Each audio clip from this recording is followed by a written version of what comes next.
ನನಗೂ ಬೇಜಾರಿದೆ ಹೀರೋಗಳಿಗೆ ಇಷ್ಟು ರೆಮ್ಯುನೇಷನ್ ಕೊಟ್ಟಾಗ ಅಟ್ಲೀಸ್ಟ್ ಹಾಫ್ ಆಫ್ ಇಟ್ ನಮ್ಗೆ ಯಾಕೆ ಬರಲ್ಲ ಅಂತ. ಬಟ್ ಉತ್ತರ ನಮ್ಮ ಹತ್ರನೇ ಇದೆ. I think we really to work very hard as an individual. ಒಬ್ಬ ದೊಡ್ಡ ಸೂಪರ್ ಸ್ಟಾರ್ ಒಟ್ಟಿಗೆ ನಾವು ತಲೆ ಹಂಚ್ಕೊಂಡಾಗ ಓಕೆ ಅವ್ರ ಜೊತೆ ನಾವು ಕಾಣಿಸ್ಕೊತಿದ್ದೀವಿ ಅಂತಲ್ಲ, ನಾವೇನು ಮಾಡ್ತಿದ್ದೀವಿ on screen and off screen, ನಾವು ಹೇಗೆ ಮಾರ್ಕೆಟಿಂಗ್ ಮಾಡ್ಕೊಳ್ತಿದ್ದೀವಿ. ಮಾರ್ಕೆಟ್ ಮಾಡೋ ಅವಶ್ಯಕತೆ ನಮಗಿಲ್ಲ. ನಮ್ಮ ಕೆಲಸ ಅಚ್ಚುಕಟ್ಟಾಗಿ ಮಾಡಿದ್ರೆ ಸಾಕು. ಸೊ ಕೆಲಸ ಮಾರ್ಕೆಟ್ ಆಗಬೇಕು, ಮಾರ್ಕೆಟ್ ಆಗಬಾರ್ದು, ಇಲ್ಲ PR ಮಾರ್ಕೆಟ್ ಆಗಬಾರ್ದು, ಕೆಲಸ. ಸೂಪರ್. ಆವಾಗಲೇ ರಚಿತಾ ರಾಮ್ ಅವರು ಕೂಲಿ ಅಂತ ಒಂದು ಪದನ ಮೆನ್ಷನ್ ಮಾಡಿದ್ರು.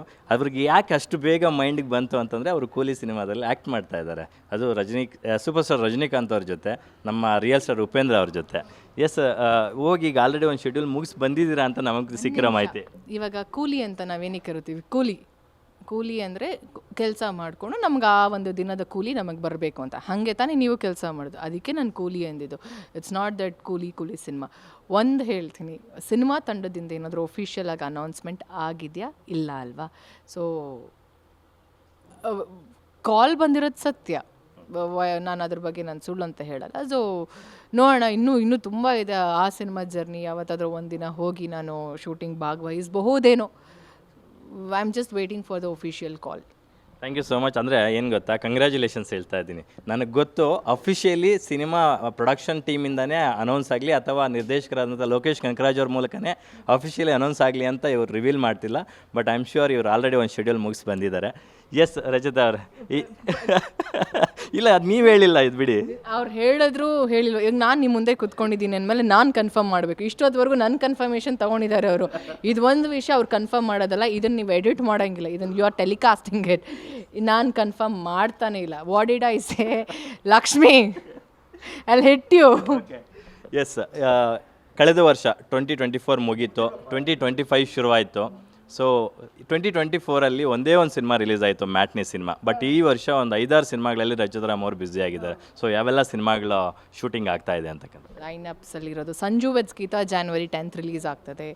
ಆ್ಯಂಡ್ VK 29 ವಿಜಯ್ ಅವರ ಸಿನಿಮಾ, ಜಡೇಶ್ ಅವ್ರ ನಿರ್ದೇಶನ, ಆ ಸಿನಿಮಾ. ಅಯೋಗ್ಯ ನಡೀತಿದೆ.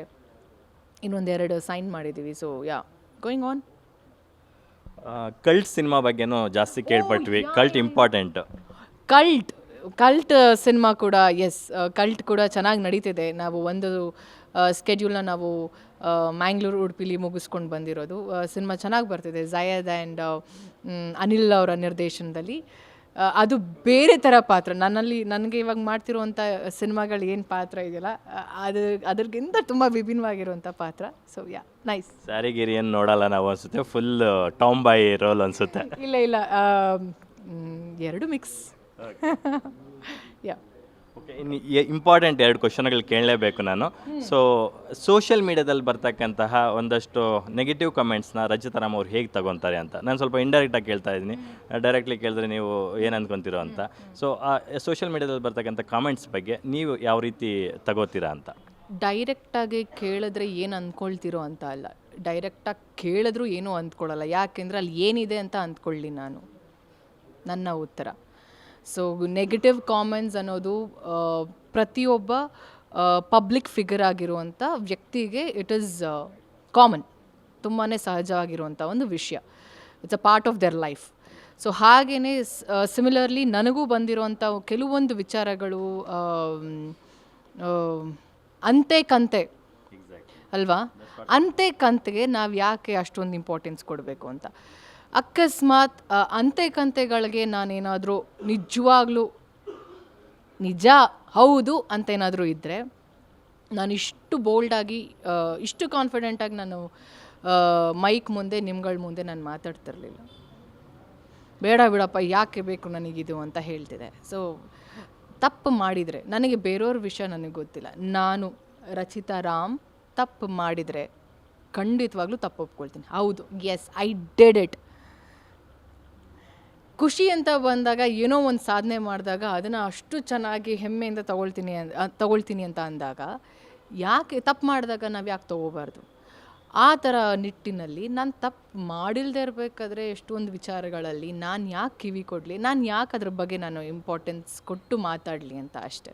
ಅಲ್ಲ, ನಿಮಗೆ ನಿಮ್ಮದೇ ಆದಂಥ ಒಂದು ದೊಡ್ಡ ಫ್ಯಾನ್ ಫಾಲೋಯಿಂಗ್ ಇದೆ, ನಿಮ್ಮದೇ ಆದಂಥ ಒಂದಷ್ಟು ಪ್ರಿನ್ಸಿಪಲ್ಸ್ ಇದೆ, ಎಥಿಕ್ಸ್ ಇದೆ. ಸೊ ಯಾರೋ ಒಬ್ರು ಬಂದು ನಿಮ್ಮ ಚಾರಿತ್ರ್ಯವಧೆ ಮಾಡ್ತಿದ್ದಾರೆ ಅಂತಂದಾಗ XYZ, ನೀವು ಯಾಕೆ ಸುಮ್ಮನೆ ಬಿಡಬೇಕು ಅಂತಕ್ಕಂಥದ್ದು?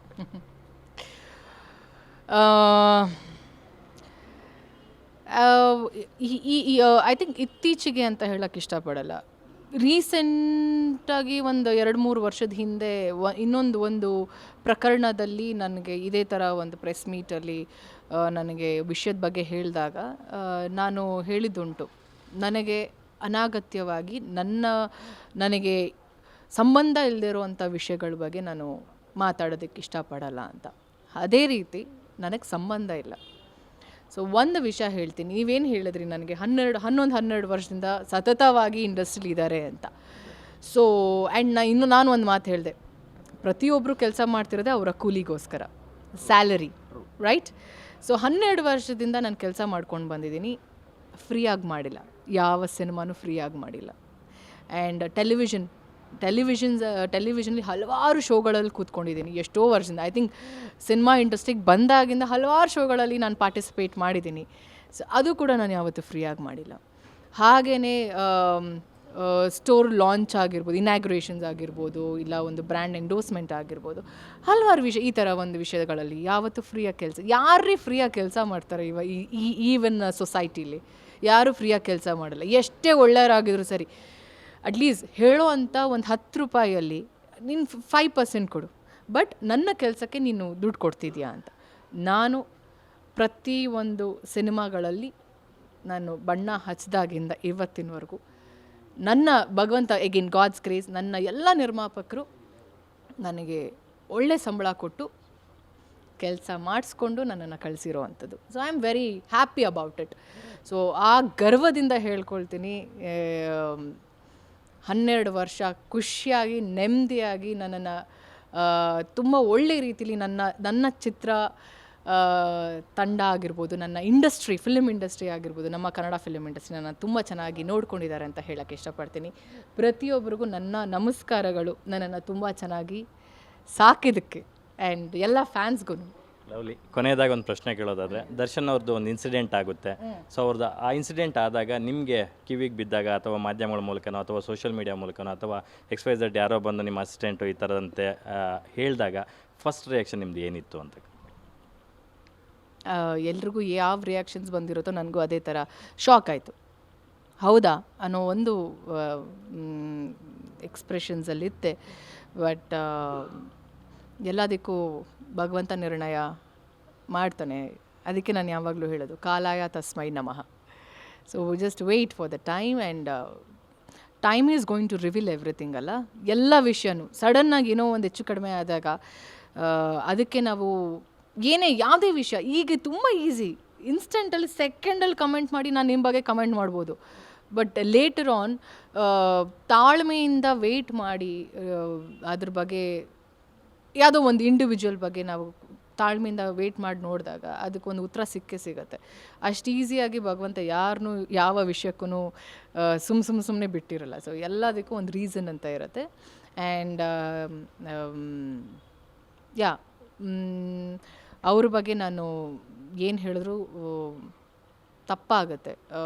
ನನಗೆ ಅವರು ಇಂಡಸ್ಟ್ರಿಗೆ ಜನ್ಮ ಕೊಟ್ಟಂಥ ವ್ಯಕ್ತಿ.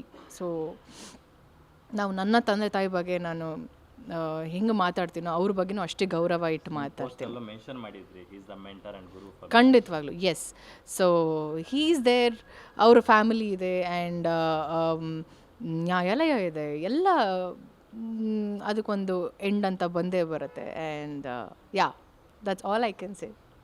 ದರ್ಶನ್ ಅವ್ರಿಗೆ ನಿರೀಕ್ಷಣಾ ಜಾಮೀನು ಸಿಕ್ತು, ಆಮೇಲೆ ರೆಗ್ಯುಲರ್ ಬೇಲ್ ಕೂಡ ಸಿಕ್ತು.